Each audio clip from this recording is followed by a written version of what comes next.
முதலாவது கேள்வியாக இன்றைக்கு,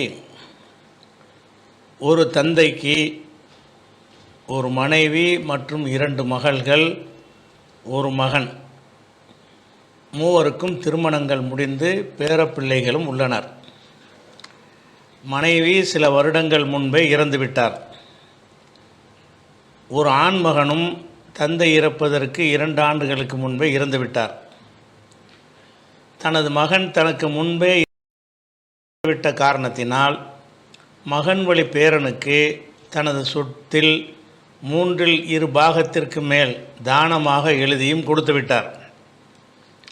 தற்போது அந்த தந்தையும் இறந்துவிட்டார். தமிழக அரசு வாரிசு சான்றிதழில் 2 மகள்கள் மட்டுமே வாரிசு என்று வழங்கப்பட்டுள்ளது. மீதமுள்ள சொத்துக்கள் 2 மகள்களுக்கு மட்டுமா, மகன் வழி பேரப்பிள்ளைகள் மற்றும் மருமகள் ஆகியோருக்கும் கிடைக்குமா?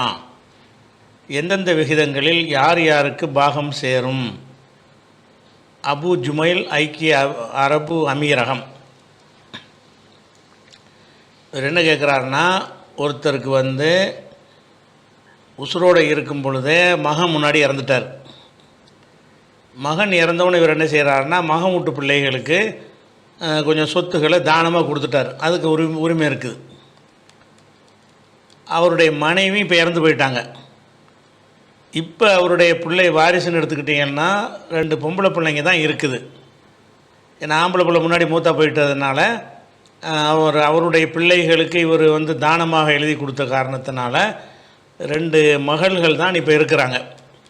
இப்போ இந்த நேரத்து வாரிசு சர்டிஃபிகேட்லேயும் அப்படி தான் இருக்குது. இப்போ இந்த சொத்து 2 மகள்களுக்கும் சேருமா, அல்லது மகன் வரி பேரப்பிள்ளைகள் மருமகளுக்கெல்லாம் கிடைக்குமா அப்படின்னு கேட்குறாரு. பொதுவாக ஒருத்தருடைய சொத்தை பிரிக்கிறது என்பது எப்போ இருந்து ஆரம்பிக்கும்னு கேட்டால், அவர் இறந்ததில் இருந்து தான் வரணும். அவர் இறக்கும்போது என்ன கண்டிஷன், அதுக்கு முந்தைய அவர் கொடுத்துட்டார், இவர் கொடுத்துட்டார், எழுதி வச்சார், அதெல்லாம் வாரிசுரிமைக்கு பாதிப்பை ஏற்படுத்தாது. ஒருத்தர் ஒரு பல கோடி ரூபாய் வைத்திருந்து பல கோடி ரூபாய்களை பலருக்கும் தானமாக கொடுத்து விட்டு இறந்து போகும்போது சில லட்சங்கள் தான் அவர்கிட்ட இருந்துச்சுன்னு சொன்னால், அந்த லட்சங்களை தான் பங்கு வைக்கணும். அதுக்கு முந்தைய அது இருந்துச்சு, இது கொடுத்தார், அது கொடுத்தார், அந்த உசுரோடு இருக்கும்போது அவர் யாருக்கு வேணாலும் கொடுப்பார், என்ன வேணாலும் செய்வார். அதுக்கு அந்த ரைட் அவருக்கு இருக்குது. அந்த அடிப்படையில் பார்த்தீங்கன்னு சொன்னால், அவர் மரணிக்கக்கூடிய நேரத்தில் 2 மகள்கள் தான் இருக்கிறாங்க. உங்கள் நீங்கள் சொன்ன தகவல் பிரகாரம் மகன் வழி பேரன் பேத்திகள் இருப்பதாகவும் இதில் சொல்கிறீங்க. அதனுடைய விவரத்தை நீங்கள் சொல்லலை. வாரிசுரிமை சட்ட பிரகாரம் ஒரு மகள் இருந்தால் அவருடைய சொத்தில் சரிபாதி ஒரு மகளுக்கு கிடைக்கும். 2 மகள் அல்லது அதுக்கு மேலே இருந்தால் அவருடைய தந்தையுடைய சொத்தில் இருந்து 2/3 பங்கு கிடைக்கும். 2/3 பங்கை எடுத்து அவங்களுக்கு சமமாக பிரித்து கொடுத்துடணும். 2 பிள்ளைய இருந்தாங்கன்னா ஆளுக்கு 3/1 அப்படி கொடுத்துடணும். அல்லது 4 பொம்பளை பிள்ளை இருந்தாங்கன்னு சொன்னால் அந்த 2/3 பங்கை எடுத்து அதையே 4 பிரிச்சிடணும். இப்போ நீங்கள் சொல்கிற கேஸில் 2 பேர் தானே இருக்கிறாங்க. அதனால் மொத்த சொத்தை 3 பங்காக வைத்து அதில் 2 பங்கை எடுத்து இந்த மகளுக்கு 1 பங்கு, அந்த மகளுக்கு 1 பங்கு என்று கொடுத்துடணும். அடுத்து ஆம்பளை பிள்ளை இல்லாத காரணத்தினால, மகன் இல்லாத காரணத்தினால மீதி உள்ள சொத்தை மகன் வழியில் உள்ள பேரமார் இருக்கிறாங்கல்ல, அவங்களுக்கு இப்போ கிடைக்கும். அந்த பொம்பளை பிள்ளை ஆம்பளை பிள்ளையாக இருந்தால் மகன் இருக்கும்போது பேரனுக்கு கிடைக்காது. இங்கே மகள் தான் இருக்கிறாங்க. எஞ்சிய சொத்துன்னு இருக்குது, அதை யாருக்காக கொடுக்கணும், அதுக்கு உரிய ஆண் வாரிசு வேணும்.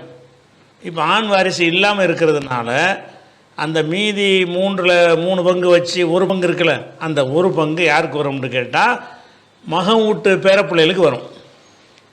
என்ன கணக்கில் வரும் என்று கேட்டால், ஒரு ஆம்பளை பிள்ளைக்கு 2, ஒரு பொம்பளை பிள்ளைக்கு 1, அதாவது பேரனுக்கு 2, பேத்திக்கு 1 என்கிற கணக்கு பிரகாரம் அந்த 1/3 பங்கை பிரிக்கணும்.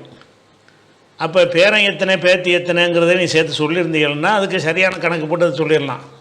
இல்லாட்டி நீங்களோட பிரிச்சுக்கலாம். இருக்கிற 1/3 பங்கு 3 பங்காக வைத்து மூன்றில் ஒரு பங்கு மகளுக்கு, இன்னொரு பங்கு மகளுக்கு கொடுத்து விட்டு மீதி அந்த ஒரு பங்கை நீ என்ன செய்யணும்னு கேட்டால், ஒரே ஒரு பேரன் இருந்தால் அவன்கிட்ட கொடுத்துருங்க.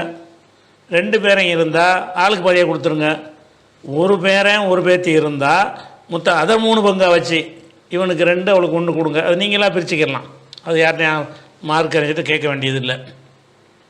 அதே நேரத்தில் வாரிசு சர்டிஃபிகேட்டுன்னு இல்லை 2 பேர் தான் இருக்குங்கிறீங்கல்ல, வாரிசு சர்டிஃபிகேட் நம்ம எப்படி கேட்குறோமோ அது மாதிரி தருவாங்க. நீங்கள் 2 மகள் இருப்பதாக நீங்கள் சொல்லி கேட்டீங்கன்னா 2 மகள் தருவாங்க. இந்த மாதிரி பேரம்பேத்தியும் இருக்கிறாங்கன்னு சேர்த்துருந்தீங்கன்னா அதையும் வாரிசு சர்டிஃபிகேட்டில் தந்துடுவாங்க.